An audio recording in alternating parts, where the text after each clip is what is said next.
የተሻለ ነገር አስበህልኝ ነው ፈተናው የበዛው።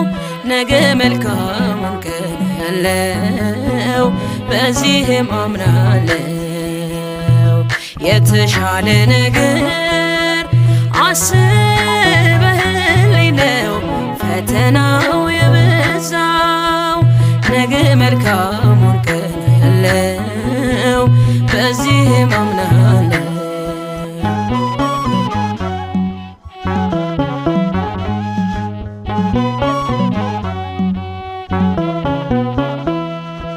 ሰው ነኝ መቼ እቸኩላለው፣ የሐሳቤን ቶሎ እሻለው። አንዳንዴማ በቃ ረስቶኛል እላለሁ